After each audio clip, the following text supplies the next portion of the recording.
Hi, I'm Angela Arnold with collegeadmissions411.com. Today I'm going to talk with you about letters of recommendation. Students frequently ask me, who should they ask to write their letters of recommendation? Well, letters of recommendation are a very crucial part of the entire application process.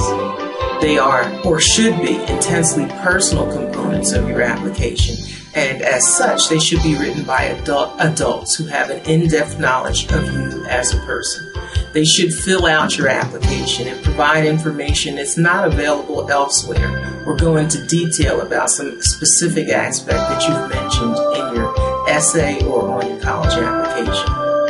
Your high school transcript and your standardized test scores are pretty objective instruments, but you should seek out recommenders who can help you tell your story. Your letters of recommendation should, if possible, come from people who have known you for more than a year. Yet these recommenders must also have recent current knowledge of who you are and what you're doing. So, if all of your letters of recommendation come from teachers you had in the 9th grade, then you might have a problem. Generally, I advise you to prepare a portfolio and give it to each person you plan to ask to write a letter of recommendation for you. I further suggest that you meet face-to-face with all of your recommenders to ask them to write the letter of recommendation.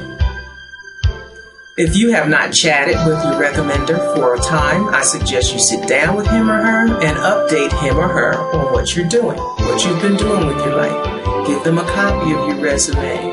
Let them know the activities you're involved with. Don't ask by email and don't ask by telephone unless a face-to-face request is impossible. Now, if your recommender cannot write a strong, positive letter of recommendation for you, then you should be able to determine that by her reaction to your request. In an ideal world, a person who cannot write a favorable letter of recommendation for you would decline your request, but that doesn't always happen.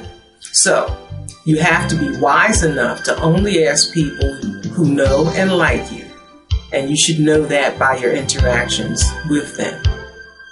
Now, I have relayed some specific information about who to get for your recommenders on my website, so just browse around there and see what you can find.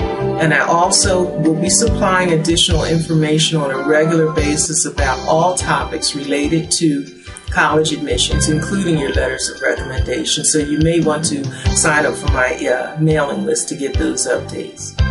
One other thing I'd like to mention. In terms of letters of recommendation, some people think more is better. Well, that's definitely not true.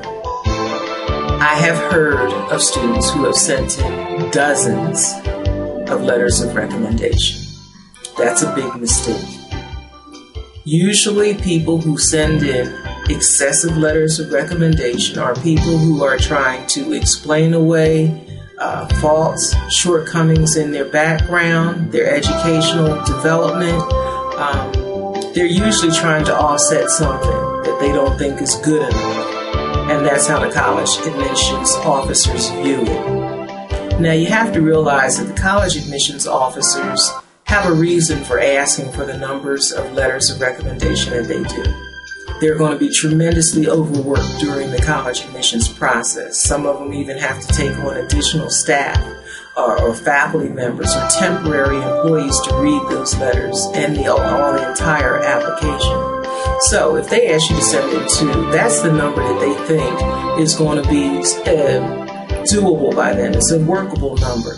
And that, if the letters of recommendation are well written, will help to fill out your application. There's a point of diminishing returns. If 2 letters of recommendation don't do it, then maybe you can send in a 3rd, but definitely do not send in more than one additional letter of recommendation. I've known of students who have sent in many recommendations, and most of them did not get the acceptance because the college admissions officers are required to read all of the information that you submit. So they're not going to be happy if they have to read 50 letters of recommendation, especially when those letters are repetitive and don't add anything additional to your application. So relax. If you apply to a college for which you fit the profile of their admitted students, you're a good student, you have a high GPA, you have wonderful extracurricular activities, you've written a marvelous college essay, don't mess up your chances by sending in 50 letters of recommendation. Just send in the 2 or 3 that they've requested and rely on the college admissions officers to make the right decision.